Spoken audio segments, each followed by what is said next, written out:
Hello and welcome back to Forerunners. I'm Korte, Surfline's VP of Forecasting, and I am joined here with Schaler Perry, our Senior Forecast Manager. Kevin Wallace has the week off, so let's get right into it. Top spots. Happy to be here, Kurt. So this is top spots from the Surfline Camera Network. Where were some of the best places to be a surfer this week in the world? Well, yesterday we had major hurricane Helene make landfall on the Florida coast, and it sent some pumping waves to the Panhandle. This is Navarre Pier there, the western part of the Florida Panhandle. Pumping surf, offshore winds, short-lived, as you well know, there in the Florida Gulf, but great day of surf. Pretty epic conditions. As we shift down to another one of my favorite spots, Soup Bowl, Barbados. All it takes here is a little northeast swell to really get things cooking. You throw in some pretty atypical winds, and you see clean surf here for Soup Bowl. A lot of times you have the onshore trade winds there, but you get a little bit of a lighter wind pattern, just setting up those kind of nice, clean, perfect waves coming through there. Love that cam. Love watching the surf down at Soup Bowl, Barbados. We'll slide down to the other side of the equator to Bells Beach, Australia. Just hell's bells last week, just pumping surf pouring through the Bells Bowl, and the foreground there in Winky Pop just takes a whole lot of swell to make it look quite like that, and it was absolutely rocking. The month of September, one of the best in the last 10 years. Have a nice story out on it from Peter Acalina and a couple of our other members of the Australia team. Go check it out if you haven't yet. Just a cranking run down there in Victoria. Heading back north to Puerto Escondido. The South Pacific has been absolutely slogging along, but don't tell Puerto Escondido that. We had pumping swell from nearby Hurricane John earlier this week, setting up just classic barrels at Cicatela. A really slow period for the South Pacific, but the tropics of the East Pac making things rock and roll there at Puerto, the Mexican pipeline. As we move into the North Pacific, starting to get things going, move to the 7 Mile Miracle, have Sunset Beach, Oahu, and just what you love to see there. It was flat on Monday and just absolutely cranking on Tuesday as this northwest swell filled in. So a sign of change in the Northern Hemisphere. We're starting to see some decent storm activity in the North Pacific, and awakening the islands of Hawaii from their summer slumber. I really love that new view. That's a new cam there that we have at Sunset Beach. Adding to our collection of excellent cams there on the North Shore. Jared Bell doing a great job keeping those cams clean and uptime. It's just awesome. Sit there and watch those waves from anywhere in the world. And I love that new view there of Sunset Beach. One of the spots that we just highlighted was Puerto Escondido. And one of Surfline's, longtime friends, Coco Nogales here, has a documentary out. Kevin Wallace managed to catch up with him earlier this week to talk about that series, and it chronicles this horrific injury. If you haven't seen this, it's wild, at Todos, and his survival story throughout that ordeal. Let's go ahead and roll that. Hey, we're stoked to invite Coco Nogales to Forerunners. Coco is the hard-charging, longtime Puerto Escondido local and one of the best and most respected surfers to come out of Mexico. Coco, thank you for coming on. You've been a great friend of Surfline throughout the years. We're glad to see you're healing up well following your injury roughly 18 months ago during a big day at Todos Santos. Question one, are you back out in the water now, hopefully? Before anything, thank you, Kevin, for this interview. Yes, I'm back in the water. Thank God. Feeling very, very good, very positive. It's been already a year and probably 8 months or 9 months since the accident. Yeah, and so Never Stop Paddling is the documentary that you've been working on. It sounds like for probably almost that whole time since the accident. That does come out soon. Without being a full spoiler for people anxious to watch the series, what was it like reliving the accident and then everything else that happened afterwards? Oof, that question, what was it like to reliving? I even feel like goosebumps because a lot of emotions, going back to that moment. And there was a couple of times that I really got some tears from my eyes, seeing and reliving these moments that it was probably one of the scariest moments in my life. yeah, it was really a tough experience. But thank God now I put into my mind that I'm gonna come out of this and just focus to have a positive mind and just looking through the light that I know that I was gonna come back. Like the most important is it's not so much about the physical, but the mental, the emotional. And there's a lot of work that I needed to do to be in this moment again, and it's I feel like life taught me something very important, and I'm taking the best out of this. That's amazing. Yeah, it seems like a lot of good things can come out of accidents, out of bad things. And I'm glad to see you're pulling the positive out of it. We're really excited to watch this documentary. I remember that day at Todos very well. When and where can we watch it? Okay, September. We are ready to launch it on September 29th. We can, people can see it on YouTube, Coco Nogales channel YouTube. And so it's going to be on Sunday every weekend. We have 6 episodes, so we're going to be showing 1 episode per week. And I think the last episode will be November 3rd, Sunday, November 3rd. Awesome. Well, we're stoked to watch it. Thank you so much again for coming on. Good to see you on the mend. Good to see you back in the water. And we can't wait to watch the doc over the next few weeks. Thank you so much, guys. And yes, please, you cannot miss this. The idea for me, for us, and the rest of the team who been working on this project and Never Stop Paddling, the idea is to share this experience, to motivate, to inspire, and to make awareness, especially the people, especially to all surfers, because there's going to be a part in the documentary that it's going to explain that how the importance to be prepared, for us to be prepared to know anything of water safety and to be trained, because sooner or later, you're going to need it, whether it's 2 feet to 50 feet. And you're going to need to either help your friend or you get help. But there's a lot to learn through this experience. But yeah, hope you guys like it and you guys enjoy it. Yeah, awesome. Can't wait. Thank you, Coco. Thank you, Kevin. Woof. I think I'm going to stick to the 2 feet. That set that caught him was absolutely terrifying. Glad Coco's on the mend, and I can't wait to watch this series. We'll put a link in the show notes for you, but you can also find it on Coco's YouTube this Sunday, September the 29th. As we move on from that heavy segment there, we'll transition over to our Ask a Forecaster question here. We welcome them in the comments below and also on Surfline's Instagram account.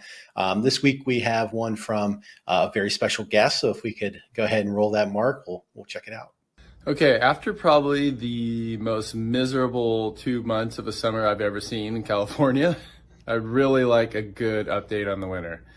I'm really hoping that Mother Nature wakes up here, because it's been very sleepy, and that has not been a good time. I want some waves. What's going to happen here at Surfline? TK, Taylor Knox, absolute legend. Great question. Patented frontside hammer there. Waves have not looked like that around Southern California in a while. We'll chalk that up, see what's been going wrong in the South Pacific, and speak to what's going to happen as we move through the fall. I'm not going to get quite into the winter just yet. Still got a couple months to get through before we move into the winter. But it has not been pumping in Southern California. Probably been better in the state of Florida over the last month than it has been here. Probably the Florida Gulf, judging by those top spots. Yeah. Florida Gulf's been pumping. Hey, I saw some absolutely pretty pristine Sebastian wedge earlier too, but we've had high pressure just dominating the central South Pacific, an active storm track through the Southern Ocean into the Tasman Sea, setting up pumping bells, a couple of really fine moments for places like Cloudbreak in Fiji, and some sneaky swells for South America. As we move through the next few months, we're going to see a transition. We're going to see a pattern shift. You see those blues in the South Pacific and the North Pacific, that's lower than normal pressure is favored in those areas. So if we look at the pattern that's developing now, we have a decent storm system. You're going to see a couple more storms cycle through just to the east of New Zealand, setting up good swell for Tahiti and the Americas. As we move deeper into the spring, we're going to see that pattern shift further to the east and set up more southerly swell. When we think about fall in Southern California, we still have tropical activity for the next about 6 weeks. But really the main driver for waves is going to be storm activity in the North Pacific. The Gulf of Alaska and the northwestern rim of the basin are favored for production over the next couple of months, with our potential for strong to XL swells when we see typhoons of the West Pacific recurve and go extratropical, often blowing up over the North Pacific. So when we talk about fall and we think about what we have in store over the next couple of months, the outlook is very favorable. Obviously, we've been in a very slow period, but the South Pacific season started off on a strong foot, was actually absolutely pumping for a couple of months before things slowed down. So it looks like we're going to finish strong there, and it looks like we're going to get an early start out of the North Pacific. So the writing on the wall right now is pretty favorable. So yeah, just time to wait and get ready for a good combo. Anything so I don't have to hear y'all complain about how flat it's been in California is great with me. So if that means we're saying we got a chance here, then that's awesome. Yeah, as we so as we transition from that into our purple blob of the week, we can take a look at what we have going on across the globe here over the next 7 to 10 days or so. As we take this broad look, and this just relaxes me. You put this on the big screen and just kind of watch it, and it just sets me at Purple ease. blob ASMR. Yeah, exactly. And I like it when there's colors in the Atlantic. So we'll go ahead and zoom in there first. You can see Helene swell in the Gulf that we saw earlier with the Navarre cam. We also have Tropical Storm Isaac out there. We have Tropical Storm Joyce that's circled there. So we have a couple different swells that are in the water here. They're going to send some waves really to all sides of the basin. It looks like Europe's going to get into the action some more here as we head towards the end of the month and into October. But again, it looks like a really active pattern here in the Atlantic over the next 7 to 10 days, potentially even longer. We're gonna see a lot of waves here in the Western Atlantic. As you can tell, I'm very excited about it. And as much as it pains me, let's go ahead and pass it back over to you, and we'll talk about the Pacific some more. I'll make this long and slow for you, Kurt. So yeah, we have a run of storm activity setting up in the Southwest Pacific to the east of New Zealand, as we just mentioned, and that's going to be really turning the tables around for everywhere that likes southwesterly southern hemisphere swell. So Tahiti's going to get back on a run, the South Shore of Hawaii, for most of Southern California, and even breaks north of Point Conception. We're going to see a nice run of southwest swell as we move through the first couple of days of October into the middle of the month. Longer range, it does look like we'll see that pattern shift a little bit further east. Swells will probably become just a touch more selective out of the South Pacific. But again, nice to see some purple blobs down there. It's been an absolute slog in the South Pacific over the last really 3 to 4 weeks. So enough about the South Pacific. Let's kick it on over to the Indian Ocean.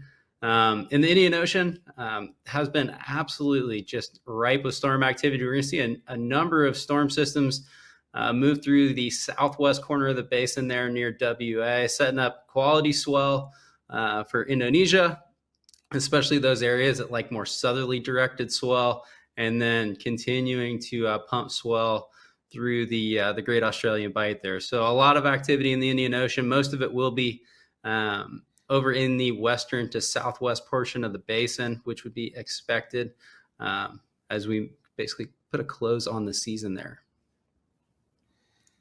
It's a very, very active part of the world, that's for sure. Also, a really nice blob there south of South Africa as well. It kind of caught my eye there. There's maybe a spot or two that I can think of off the top of my head that I would. You like going right, huh? Yeah, guilty as charged. What can you say? So yeah, as we wrap up our purple blobs here, thanks for watching. It's been a great time here. I feel liberated without Kevin. I'm just kidding. Kevin's going to be back next week. Our next episode is going to be October 11th, so be sure to check that out. We'll leave you with the full trailer of Keep Paddling, the Coco Nogales documentary that will be premiering on his YouTube channel on Sunday, September the 29th. You can also click that QR code. That'll take you there to his YouTube page. Thanks for joining us, and we'll see you in a few weeks.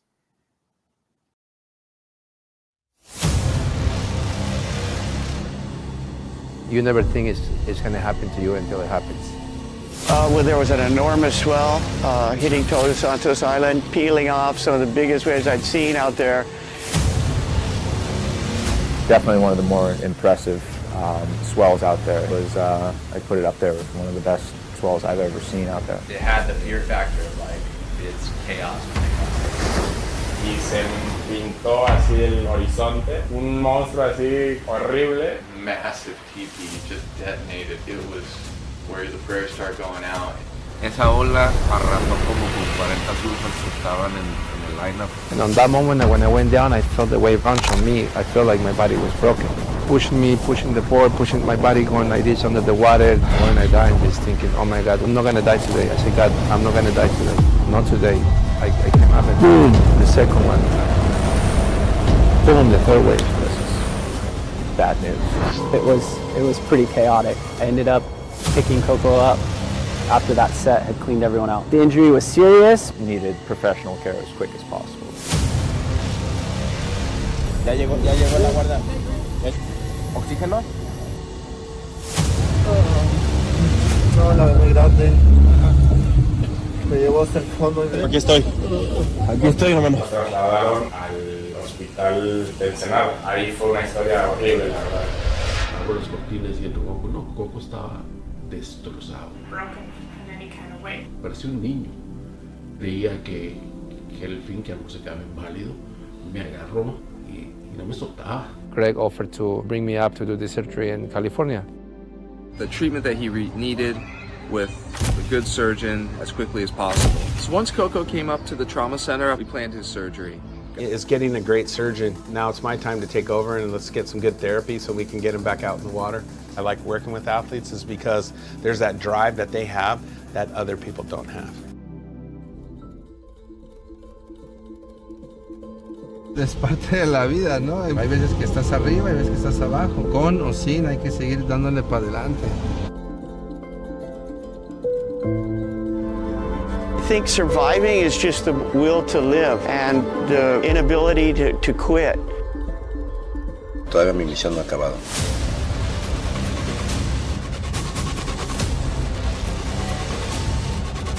No tuvo nada que ver el accidente con el lugar. Gracias por la protección. ¡Vámonos con todo! ¡Eso!